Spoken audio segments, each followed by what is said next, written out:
Hey, good afternoon, AM 950, Progressive Voice of Minnesota listeners. Doug Padgett in. It's Friday today.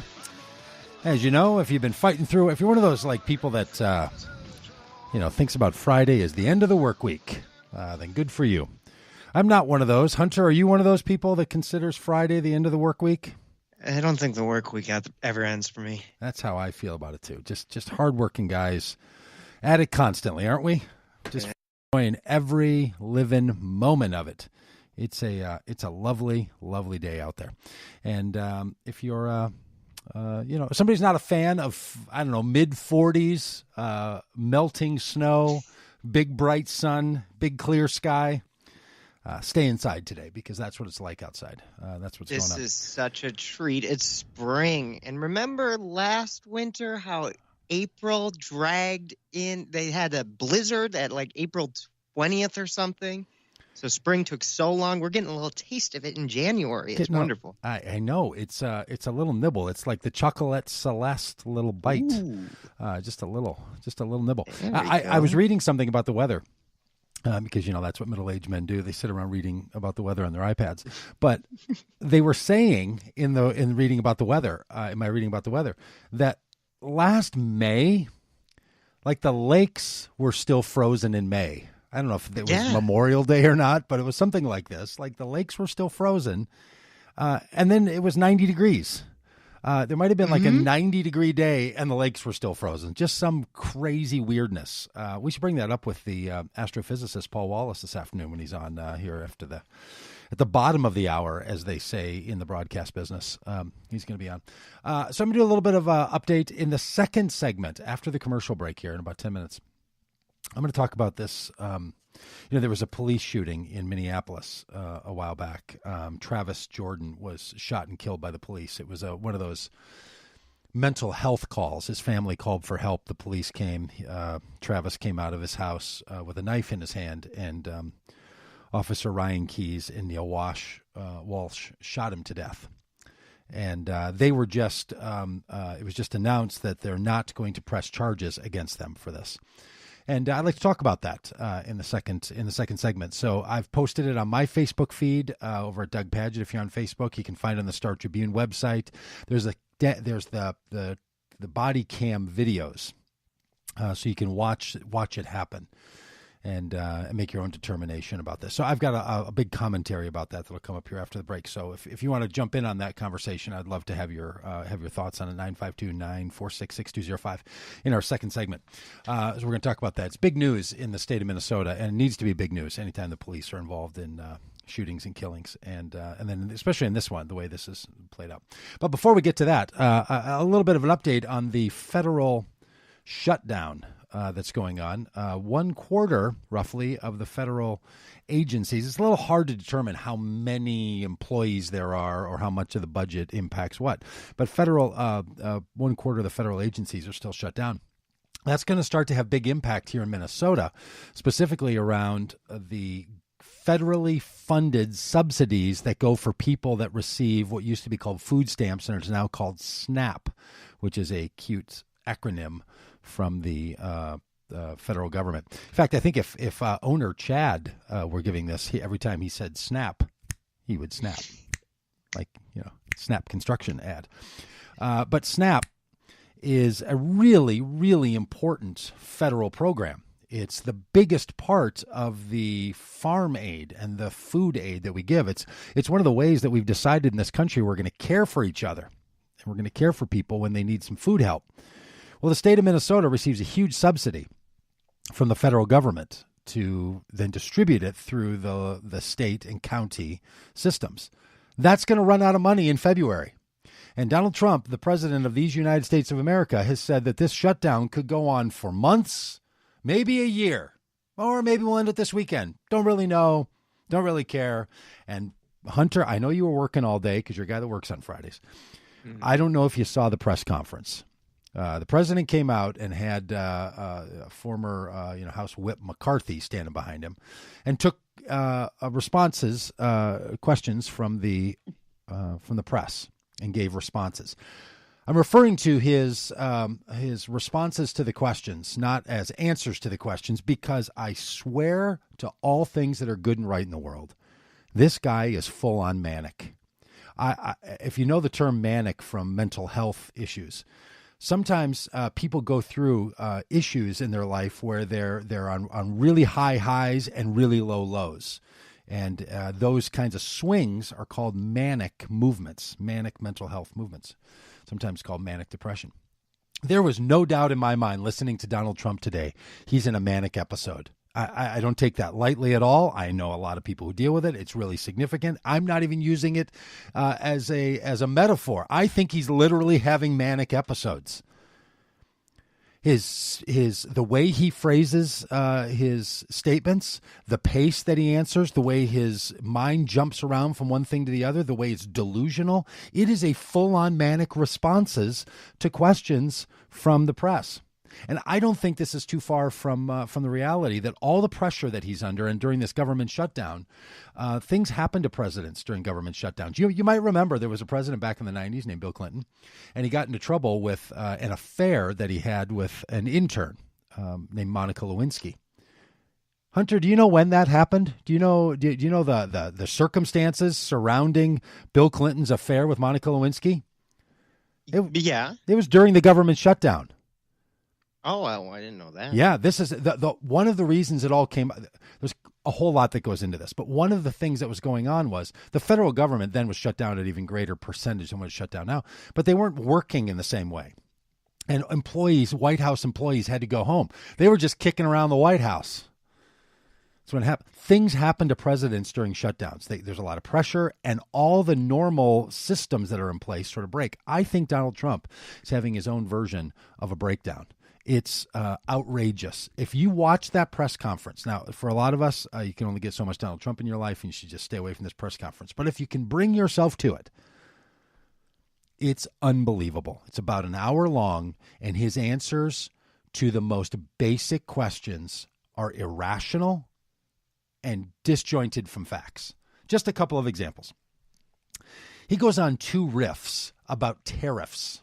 One of them in the new deal that's been negotiated with Mexico, that he says, this is how we're going to pay for the wall.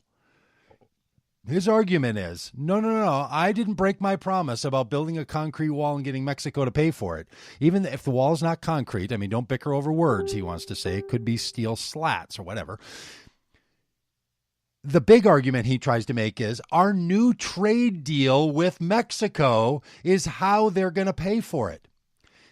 He believes that a trade deal that works out a different amount of tax that's applied to products sold in the made in Mexico or made in the United States, the taxes that consumers and businesses pay, is how he's going to pay for the wall. Saying that Americans paying more taxes on products made in Mexico, or Mexican consumers paying more taxes or paying higher rates to companies, and then we're going to take the money from American consumers out of their paychecks in federal taxes, and that's how we're going to pay for it, that's the way he says that the Mexican government is paying for it, by putting taxes. The word tariff is just another word for a tax. It just means that it's a tax applied at the federal level to all products in a category. So the government of Mexico is not paying for tariffs. That's not what a tariff is. So he's trying to make the argument that the trade deal is the vehicle by which Mexico is going to pay for the wall.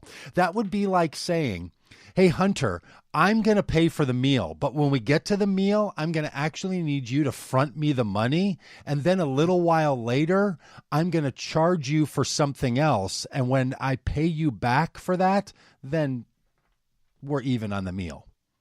Now that sounds fun. It's outrageous. He says it straight faced, and he says to the reporters, look, you don't even understand how this works. We've got tariffs now. Says the same thing about China. He was asked about China, as he says it. And he was asked about if he's worried at all about the huge stock market dip that happened because of Apple stock being devalued because it's not reaching these sales in China. And he said, no, I'm not worried about that at all because we have new trade deals with China and that they're paying, now China is paying huge tariffs to the United States, and that's bringing in billions of dollars into the Treasury. As if the government of China is paying money to the federal government in the United States via the tariffs. Tariffs mean that there's taxes on soybeans and steel and products. It doesn't mean that the government of China is paying anything. It's unbelievable to watch a president of the United States misunderstand basic economics or flat out lie about it. So I'm on a roll today. It was really disturbing to watch his explanation of why Mexico is going to pay for it through tariffs or why China is now paying the United States money because we now have tariffs on products that we're selling to China. And then the level to which he personalizes everything. I gave them a deal. I gave workers back their jobs. You're the president. You're fulfilling your job. It's unbelievable. He's in a manic episode. I don't think it's going to go well. But we hope it goes well for you. We're going to come back and talk about this police shooting in Minneapolis after the break, and then astrophysicist Paul Wallace. It's sort of a Freaky Friday around here with all kinds of things going on. We'll be back here after the break. AM 950, Progressive Voice of Minnesota. Can you tell me? Hey, welcome back. AM 950, the Progressive Voice of Minnesota. Doug Padgett in. Thanks for listening today. Just want to catch up real quick with Andrew in Golden Valley. I had a little commentary there on this current situation of the federal government and the President of the United States. Hey, Andrew, how are you thinking about this? Hi. Well, I just tuned in to what you were saying about Trump's rant, and it reminded me very much of the scene at the end of World War II where Hitler is in the bunker explaining to his generals that the Fourth Army is going to come in and take care of the Russians while the Third Army repels the Americans. And the generals are looking at him like those armies no longer exist. Wow. Yeah. Wow. So, that's anyway. That's probably one of the more adept references I've ever heard to the comparison. I think that's insightful. It happens to leaders. They can crack. Andrew, thanks so much for the call. Hey, Brenda, I know you wanted to get a word in too. I want to make some comments here about the police shooting, but how are you thinking about this? I really think that you're onto something with the manic depression. I'm from a family that there have been a few, and I know it's a very difficult thing, but again, when you look at some of his tweets and he talks about the people wouldn't tolerate him being impeached, which I think he should be, but I guess that'll all happen if the Mueller probe proves out some of the things we expect it will. He's saying that like 90% of the people are with him, and all these grandeur type things, which we all know are not true. Yeah. And so I really truly believe that this manic depression could very well be, which I thought from the get-go when he was running for president, that he was probably possibly manic, but also because of his delusional statements and stuff. So I really think that you're onto something. Yeah, there, I think so too. Thanks, Julie. I appreciate it. I'm not making light of that at all. I think it's a real issue. I think it's something that people deal with, they struggle with. There's no reason Donald Trump wouldn't be someone who struggles with that. But to watch it happen live on television and to see the more classic signs. I'm not a therapist or anything else, but I'm just somebody who's around enough people, and my work as a pastor and others. I see people who have different kinds of episodes at different places in their life, and I really think that's happening. Hey, Randy, I've only got a minute for you because I need to jump into another conversation here that I want to do about the police, but I do want to give you a chance to make a comment here. Well, man, I'm really concerned about you because I think you got all the right answers. I think you just listened to the wrong speech. Sounds like you're listening to Governor Dayton's speech because that's what I hear. What you're saying, that's exactly what I hear when I listen to Governor Dayton. Well, it could be Donald true. Trump. Donald, that could be true. I don't know. There might be more than one person. Stand him. I can't wait to vote for him for another 4 years. I know you can. I know, and I appreciate you listening, and I really appreciate it. Thanks, Randy. Hey, thanks. I appreciate your call. All right. So you may have seen that there was an article in the Minneapolis Star Tribune today about charges not being brought against two police officers for the shooting and killing of Travis Jordan in North Minneapolis. It's a really, really heartbreaking story. The details of it, you can find it on the website. I also have it on my Facebook page if you want to read it. And there's a body cam video of what's going on there. Back in November, two Minneapolis police officers showed up at a house after the family called asking for a mental health check. And Travis Jordan was having a mental episode, according to the family. It's a very clear episode to me of what you would call suicide by police. This is a phrase that's used when a person wants the police to shoot them and to kill them. Travis Jordan comes out of his house. He's carrying a knife. It's on the body cam videos. The police are telling him to put the knife down. He's saying to them repeatedly, "Let's do this. Let's do this." When they go in the house, after shooting him and killing him, they find a note that he'd written to the owner of the house apologizing that this had happened.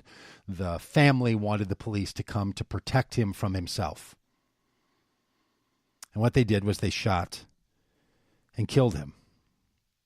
It's a heart-wrenching story to read. They say to him repeatedly, "Drop the knife, drop the knife." He's carrying a long kitchen knife. He's within feet of the police officer, a number of feet, and he's not in arm's reach or anything. And the police make a decision to shoot him 8 times. I think that's the number of bullets that they fired. You can watch it happen, and it was determined that this act was justifiable. The way it reads is, Officer Welsh and Key's use of deadly force was objectively reasonable in the face of the danger of death or great bodily harm, and no criminal charges could or should be made. That is a heartbreaking statement from Freeman, who would be the one to press charges.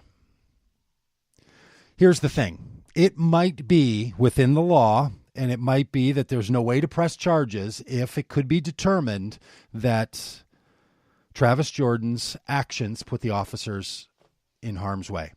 But if that's the law, we need to change that law. You watch that video, and I'm not bickering about should they be prosecuted or not, because it seems pretty clear. It seems Andrew Friedman is saying we cannot prosecute them according to this set of conditions that we see on the video. Then we need to change the law, because a law that allows for police officers, 2 of them, to fire multiple times into the body of a man who is clearly seeking mental health request and is clearly in an episode where he is going to harm himself. And for them to fire not into his leg, not into his shoulder, not one time. They didn't use a taser gun. They didn't use pepper spray. They didn't use any other means to disarm this man who is clearly having an episode in which he cannot understand what he is doing other than his own desire to die by police suicide. For them to then fire into his body multiple times in the chest. If that's considered legal, and I'm not arguing if it is I'm granting that it is considered legal for police to act in such a way. But for that to be a legal action, we need to change that law. The burden needs to be on the police officers to not meet the minimum standard of, did you think you would receive bodily harm if you didn't fire deadly weapons in a deadly force action into the body of a person? They need to be held to a higher standard. Our laws need to be changed, and people need to cry out about this. The idea that, I mean, I know I'm idealizing when I was a child, but there was a whole thing about somehow I knew it as a child, between police officers distinguishing between shooting to kill and shooting to apprehend. And apparently, the law just grants that you can fire 2 police officers, one on the side and one on the front of Travis Jordan, both firing weapons into his body because he didn't follow their instructions to drop the knife. And he's saying to them, let's do this. Go ahead and shoot me. He's trying to provoke them into shooting him. Why they didn't use tasers, why they didn't use pepper spray. There was nobody else in that scene that could have been harmed other than them and him. And he ends up dying because of it. We need different laws. We need different training. We need different expectations. It has to happen. The police have to have a different set of standards than what the law is currently required of them. We have to do something about this in this country. The police should not be killing and shooting people that need their help. This is AM 950, the progressive voice of Minnesota. I'm Doug Padgett. Pill, a dose of dope, and a great big bill. Tell me, how can a poor man stand such times and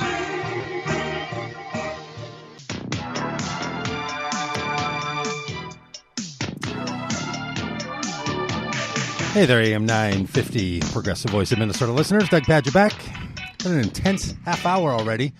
Glad to have the astrophysicist Paul Wallace on here. Get our heads out of the earth and up in the skies for a bit. Hey, buddy. Hey, That's the deal. Hey, I'm good. You doing all right? I'm doing all right. There was a police shooting last November here in Minnesota, and it's heartbreaking to me. So we're talking about that in the last segment. Yeah. And yeah, I saw that. And sorry to have seen it. Yeah, it's really hard. I want to go to a place where that doesn't happen, Paul. How about if we go up to the backside of the moon? Hey, the backside of the moon. Well, we won't be the first ones there. No, not anymore. It used to be a thing. It used to be a thing we could have done. What we're talking about, if you don't know, Paul Wallace is an astrophysicist out of St. Agnes College in the Atlanta area. Agnes Scott College. That's right. Yeah, maybe one of these days I'll get your institution correct on one of these. It's a college of high academic learning for all people, including the women students there. Especially the women. Yeah. Yes. It's a women's a college of women. How do you say it? It's a women's college? Women's college. That's correct. Yeah.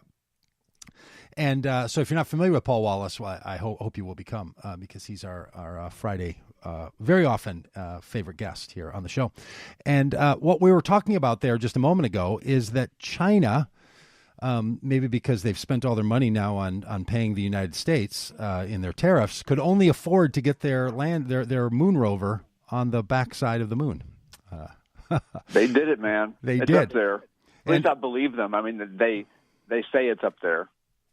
You know, that's a good point. See, now you become just a little hint of someone who might not believe in a moon landing if it was China and it's on the backside and we don't have a clear vision of it. All right, so Paul, I regularly have you tutor me like I'm a freshman student in physics. Sure. And I realized what got me the other day about this whole backside of the moon thing is I guess I assumed, and I'm going to sound like a fool again, but I guess I assumed that the moon was spinning in the same way the Earth is spinning. Yes, it is. Then why don't we see the backside of it ever? This is the part that's had me so confused. Okay. This is a point where I wish I could draw a diagram for you because you would totally get it. But it does two things, right? It spins and it goes around the Earth. Yes. There's two things. It spins one time for every time it goes around the Earth. If it didn't spin, we would see all sides of it. Yes. So it's spinning at the same rate that it's orbiting the Earth? Exactly. What are the chances of that? Like, why is it? Well, there's a mechanism that causes that to happen. And in, I don't know how many billions of more years from now, the Earth will keep a face pointed towards the moon all the time, too. Why is that? There's a mechanism called tidal, like not title like Dr. or Mr. or Mrs., but tidal, Tidal. Like the tides. Tidal locking. Yeah. Tidal locking, it's called. It happens all over the solar system. You know, Jupiter's moons do it. Saturn's moons do it. Our moon does it. It's like a moon to planet thing. There's some connection between the moon. Oh, see, now this is where all the people who are always talking about. I have some people who are big into astrology, and which is the science version of the work you do, and and they'll often talk about when you were born, not just the date and the day, but where the moon was in relationship to the Earth on the day that you were born, and the hour, down to the hour, maybe down to the minute. And they talk a lot about this maybe this would be a word you would use, this tidal mechanism or this connection that's doing a certain kind of pulling on the Earth or the pulling on the moon. I don't know which is pulling which all the time. But they describe that as having an awful lot of power and influence. And I'm not asking you to chime in unless you want to on the power of the moon and the influence on our futures and personalities and all of that. Sure. But it seems like that's the same thing that they're talking about, that it's really powerful. Well, it's powerful in a sense, but what I'm talking about is something you can actually sort of calculate, demonstrate, and predict. You know what I'm saying? As opposed to, yeah. It's not really a personality thing. All right. I'll leave it at that. But there's power in that little title thing. Okay, so I'm still a little, I'll let it go, but I'm still a little iffy as to why, if I understand why the Earth or why the moon is rotating around the Earth and spinning at the same exact rate, so we never see the back half of the moon. Right. That is right. That's a very common event. It happens all over the solar system. And basically the reason is because the Earth pulls on the near side of the moon stronger than it pulls on the far side of the moon. I see. Because the near side of the moon is closer, so the gravity there is stronger than it is on the back side of the moon. All right. That doesn't explain it, but that's the basic fact that drives the whole thing. Click clack, that got it for me. That clicked there. I see. Click clack. Because what you're okay. Good. So this helps me. So the Earth is, and the force of the Earth on the moon is what's causing the moon to spin. Yes, it's what's keeping its one face towards us all the time. What causes and it the pulls Earth harder on the front of the moon than it does on the back of the moon, because the front of the moon is closer to us. What causes the Earth to spin? The sun? Well, it's always been spinning. Everything spins. This is a conundrum, but it's true. Everything, the Earth, the sun rotates about once a month. But the moon, all the planets spin, all the moons spin, all the asteroids spin, the galaxies spin. There goes my click-clack understanding right now. Okay, so if the moon was spinning already, then it's like its spin has locked into the Earth's spin? Yes, it used to rotate more quickly, almost surely, and over time it has slowed down to a point where it is now. And the Earth will eventually, if the sun doesn't explode before this, the Earth would eventually slow down enough to keep one Earth face toward the moon all the time, too. That's so. In other words, it would be mutual. It wouldn't just be one. It wouldn't just be the moon anymore. Well, thank you. That did it for me. I was all excited about there being a backside of the moon, and we don't know what it is. I mean, that was new learning for me a few months ago, and we started talking about China getting there.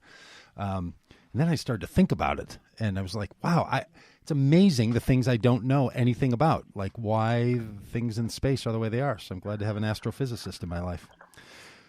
I'm glad to help you. Glad to be here. Thanks. Hey, what else is happening in the big news? I think we have a caller. We may try a caller. Sometimes even though we can land a rover on the far side of the moon, and we can shoot to nebulous Neum or whatever and take full photos. It's still not entirely clear that we can get a call on the line while we have an astrophysicist on. But we're going to try it, aren't we, Hunter? Are we going to give it a try? Yes. All right. Should we give it a try? Let's go to Paul from Edina and see what happens. Hey, Paul.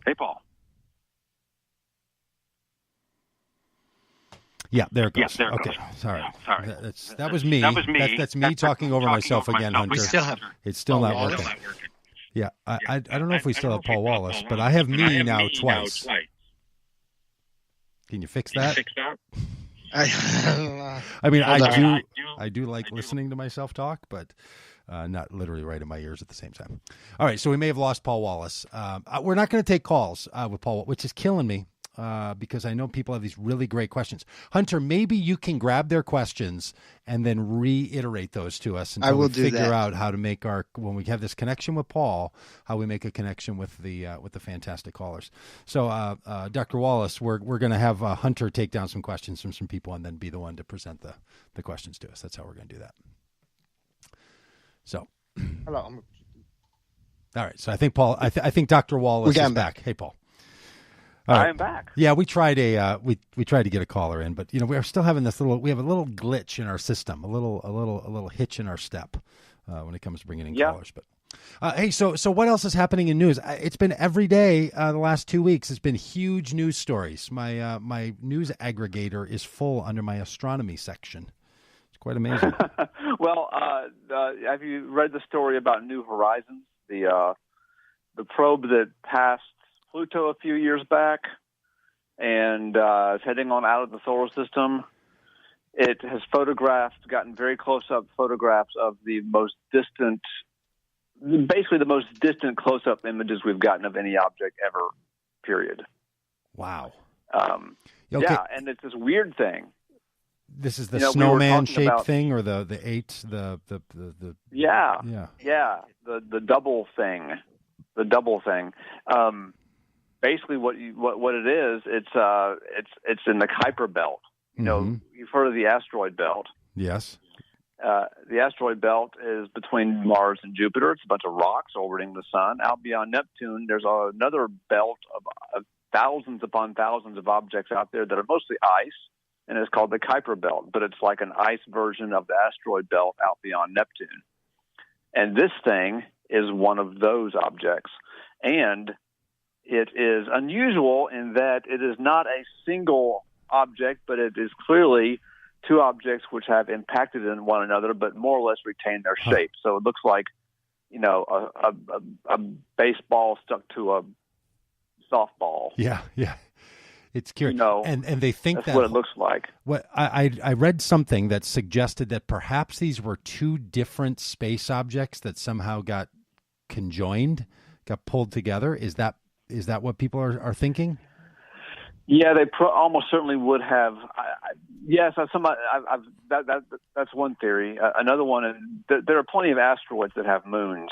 It's not an unusual thing to find double or triple objects that are asteroids or whatever. And it looks like this one is simply, they had an orbit, they're orbiting one another, and they eventually just, lost energy or ran by another object, and one of them ran into the other one, and they stuck together. But it was really low speed, because if it was a higher speed collision, they would have shattered each other. Wow. So they had to just touch really gently together to not bust each other up. And when they discovered this, what they have a name for that rock formation out there, right? Nebulous or something? Is that? Do I have that right? Well, the official name is 2014 MU69, but they're working on that right now. Ultima Thule is what they are calling it. Okay. That's classic. But it's named like a Mazda. Mazda always names their cars with those numbers. Yeah. Astronomers are really good with their names. Yeah. They drive Mazdas. I'd heard that the New Horizon was like it was going out because it's just flying out to space right now, right? Like it's right. just on space. And they're like, if we take a little bit of a detour, we can swing by this thing and catch a couple of pictures. Like that became a possibility like 2 years ago or a year and a half ago or something. Is that right? That's right. That's right. And I suspect it could happen again as it keeps moving out and, finds more stuff out there. Because there's all kinds of junk out there beyond Neptune and beyond Pluto now. So I suspect they may well find another one. All right, folks. Within the lifetime of the probe. Yeah, folks, hang with us. AM 950 Progressive Voice of Minnesota. Give us a call, 952-946-6205. Tell Hunter your question. He'll pass it along to the astrophysicist, and we'll get you in on this. We're back here after the break.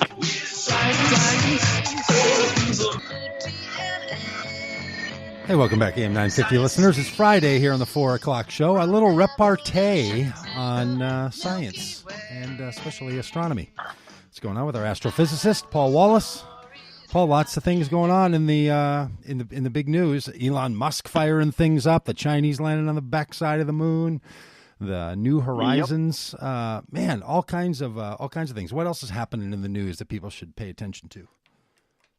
Well, this is one item that's not particularly newsy now, but I did want to call our listeners' attention to the fact that there is a hexagon on Saturn.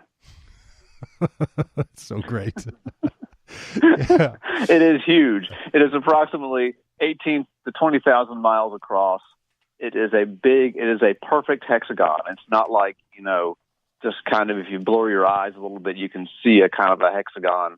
This is an actual hexagon at the North Pole of Saturn. Do you think it was the same aliens that created the pyramids and Stonehenge and all that? Do you think it's the same ones? Yes. They're very geometry-oriented aliens. Okay. What is a hexagon created by? What is that on Saturn? Well, it's a matter of some debate among people who debate these things, and it has something to do with the fact that there's a vortex up there right at the pole, and the fact that it's got to be something. It's something atmospheric, is what I'm trying to say. It's certainly an atmospheric effect, but the details of that are debated by the debaters. But what I want the listeners to know is just that it really is actually a hexagon, and they should go Google it just to see it. I couldn't believe it when I first found out. It's been there for 40 years, at least. You mean we discovered it back in 38 years. Back in 1981, we discovered it. It's not permanent. Like it's not something they discovered that's always been there. You're saying it came up at some point. I see it right there. Holy cats! Boy, you just go on Wikipedia and look at that thing. And it's right at the top. Like it's on the place where, like, if it was a top. If it was spinning, it's right. It sits right there. Yeah, and it's huge. And what I was saying is that it has been there since at least 1981. That's when we first discovered it, and it's still there. Oh, that thing. I mean, that looks like a city. I know, it's weird. It looks artificial, doesn't it? Like somebody came in and designed this. Some conscious intelligence came in and designed it as well. It's weird. Absolutely, because the center of it has a little circle with like a little nipple in there that looks like just like it was the thing you would set a top on. There's a vortex there. The wind is moving in a circle, but also away from the pole. And I'm not sure how the hexagon is affected by that vortex, but it's something to see. I tell you. It is, and I'm looking at it now, so this makes great radio. Two guys looking at a picture and talking about it. Yeah. So if people haven't looked at it yet. Let me... Go ahead. They should. We do have, and we can talk about this a bit more later on in the month, but we do have an eclipse coming up this month. And that's something that a lot of us will be able to see, yes. That we will be able to see here in America. We'll be able to see it. Yes, it won't be blocked by the Earth. And the press is all agog, and they're calling it a super blood wolf moon, which is kind of over the top. But yeah, you mentioned that last week, and I've realized that in my mind, I now refer to you as a super wolf blood moon. Like that's just a term I have now for people. You introduce me that way next week. Yeah, the super wolf blood moon. There's already there are like how to prepare for this eclipse. So you really see it. There's a lot going on. Yeah, I think you need to get a bunker and a bunch of weapons and, canned food. Now, this says that on January 6th, there's a partial solar eclipse. Yes, there's a partial one that we're not going to be able to see. Okay. It'll be partial. It'll be seen, I can't remember where, but not here. Okay. Yeah. And then a total and there's a bunch solar of other events coming up in 2019 that we can cover. A total solar eclipse in Chile and Argentina in July. That's correct, on the 2nd of July. It'll be nice for them. And then there's a annular solar eclipse on Boxing Day, 12/26 of this year. An annular solar eclipse on the Arabian Peninsula, southern India, and Indonesia, but not for us. An annular eclipse is when the moon is particularly close to the Earth, in its orbit, when the moon is particularly far away from the Earth in its orbit, and there's an eclipse, it doesn't cover the whole sun. And so you get sort of a ring of sun around the moon. I've seen a video. They call it, would they call it a ring of fire? Would that be right? For the annular? That's right.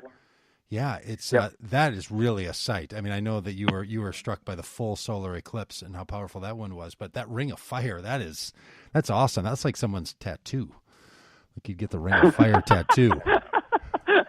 Whatever you say, Doug. Yeah.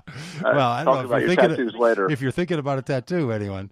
Okay, hey, so the solar eclipse. Now, this has my imagination. The one on July 2nd, the total solar eclipse that people in parts of Chile and Argentina will be able to witness. Yep.